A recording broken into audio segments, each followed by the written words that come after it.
Hello दोस्तों, Alifa fact में आप सभी का स्वागत है। मैं हूं आपके साथ रिजवाना खान और मैं हूं अलीफा खान। दोस्तों, ये तो आप सभी को मालूम है कि कोरोना वैक्सीन का जो है चल रहा है और जैसे कि आप सभी जानते हैं कि 2-2.5 साल से लगभग कोरोना दौर जारी है। अच्छा अलीफा, ये बताइए कि क्या आपने वैक्सीन लगवाई? हाँ, मैंने वैक्सीन लगवाई है। फर्स्ट वैक्सीनेशन मेरा एक्चुअली हो चुका है, बट सेकंड डोज में मैं कंफ्यूज हूँ, मैं लगवाऊँ नहीं लगवाऊँ। अच्छा, तुमने भी नहीं लगवाई है? सेकंड डोज अभी मेरा और मैंने भी नहीं लगवाई है। तो अब हम ये सोच रहे हैं कि वैक्सीन लगवाना चाहिए या नहीं चाहिए। आपको पता है कि आज सुप्रीम कोर्ट में जो है सुनवाई हुई है कोरोना वैक्सीन को लेकर। सही। तो हम चलो अपने दर्शकों को भी बता देते हैं। मैं आपको बताना चाहूंगी कि आज सुप्रीम कोर्ट में जो है कोरोना वैक्सीन को लेकर सुनवाई हुई और उसमें ये कहा गया है, जो प्रशांत भूषण थे बेंच के वकील, उन्होंने ये कहा कि सुप्रीम कोर्ट से केंद्र सरकार ने उन्होंने ऐसा जवाब मांगा। उन्होंने कहा कि क्या वाकई में ये कोरोना वैक्सीन जो है सुरक्षित है, जो सबको लगाई जा रही है, जबकि कई देशों ने जो है इसकी अनिवार्यता बंद कर दी है। न्यूजीलैंड जैसे बात कर रहे थे कि हम न्यूजीलैंड में जो है इसकी अनिवार्यता खत्म कर दी है। वहां के कोर्ट ने मना कर दिया है कि ये अनिवार्य नहीं है, वहां वैक्सीन नहीं लगाई जाएगी। तो अब बात आती है भारत की।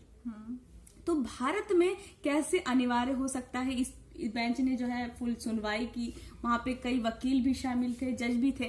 तो ये सुनवाई की गई कि क्या कोरोना वैक्सीन जो है, उन्होंने ये कहा, प्रशांत भूषण जो वकील हैं बेंच के, उन्होंने ये कहा कि जब कोरोना वैक्सीनेशन हो रहा है तो जिनका स्वास्थ्य ठीक है उनको कोरोना वैक्सीन क्यों लगाई जा रही है। बात तो इसमें अलीफा आपका क्या कहना है? बात भी सही है रिजवाना उनकी, क्योंकि जब लोगों को परेशानी हो रही है, आपने देखा होगा कि जितने भी ओल्ड एज हैं या फिर बहुत सारे ऐसे यंग यूथ भी हैं आजकल के जिनको वैक्सीनेशन किया गया है और उनको उसके बाद परेशानी हो गई है। और अब सरकार ने ये कर दिया है कि बच्चों के लिए भी बूस्ट डोज लगाने वाले हैं। तो ऐसा क्यों है?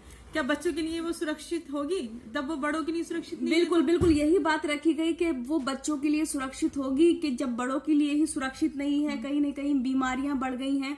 ऐसा नहीं हुआ कि बीमारियां बढ़ी हैं, कुछ लोगों की बीमारियां बिल्कुल खत्म भी हो गई हैं। अगर मैं बात करूं मध्य प्रदेश में एक व्यक्ति की, तो वो 4 साल से उन्हें जो है पैरालाइज हुआ था, लेकिन जैसे ही उन्हें कोरोना वैक्सीन लगाई गई वो तुरंत खड़े हो गए, तो वो सही हो गए।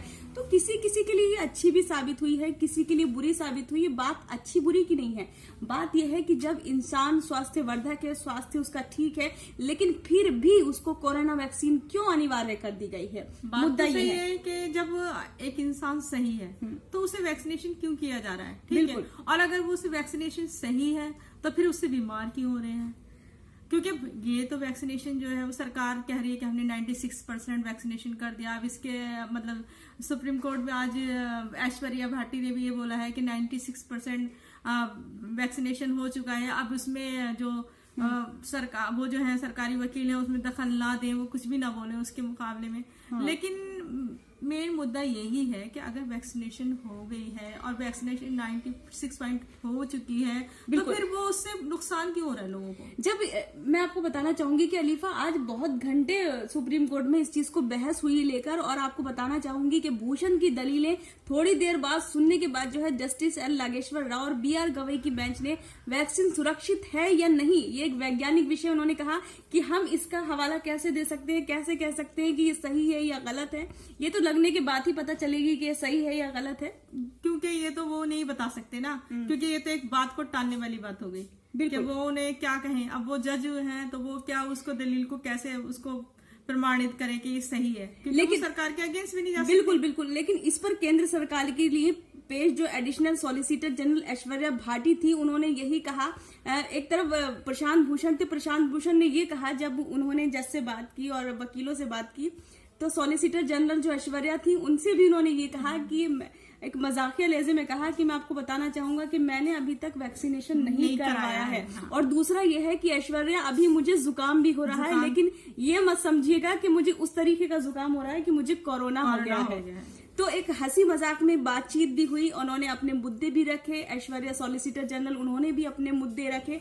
और दूसरी तरफ ये मुद्दा भी उठा कि अब जो बच्चों को वैक्सीनेशन करवाया जाएगा, जो बूस्टर डोज दी जाएगी, तो वो कितनी सेहत की सेहत को लेकर बच्चों के अच्छी है, तो उन्होंने ये मुद्दा भी रखा कि बच्चों के दिल पर, हृदय पर असर कर सकती है ये तो वैक्सीन। आपका क्या कहना है कि वैक्सीनेशन अब होना चाहिए या नहीं होना चाहिए? मेरे ख्याल में देखो रिजवाना, जब ये वैक्सीनेशन काम आपका 96% बड़े लोगों के लिए हो चुका है, जब बच्चों के लिए कोई खतरा नहीं है और कोरोना जा चुका है, तो फिर अब वैक्सीनेशन क्यों हो रहा है? बूस्टिंग क्यों दी जा रही है कि हम अब इसको आगे बढ़ा रहे हैं बूस्टिंग? अरे आगे जब समय आएगा, समय के हिसाब से चलेंगे ना, हम समय से पहले कैसे चल सकते हैं? तो फिर वो सरकार का ही तो मुद्दा कि हम ये कर रहे हैं, हम वो कर रहे हैं। अब ये हमें कुछ भी समझ में नहीं आ रहा है सही मुद्दा उनका क्या है कि वैक्सीनेशन क्यों हो रही है। कई लोग कहते हैं इससे इफेक्ट पड़ेगा बच्चों के हृदय पे, कोई कहता है कि दिमाग की किसी की परेशानी होगी। तो ये तो एक मुद्दा है, अभी कोई इस पे सॉल्विंग कोई कुछ नहीं कह सकता। बिल्कुल बिल्कुल बिल्कुल। हम आपको भी बताना चाहेंगे अलीफा, और अपने दर्शकों को भी बताना चाहेंगे कि 8 मार्च तक के लिए ये जो सुनवाई है स्थगित कर दी गई है।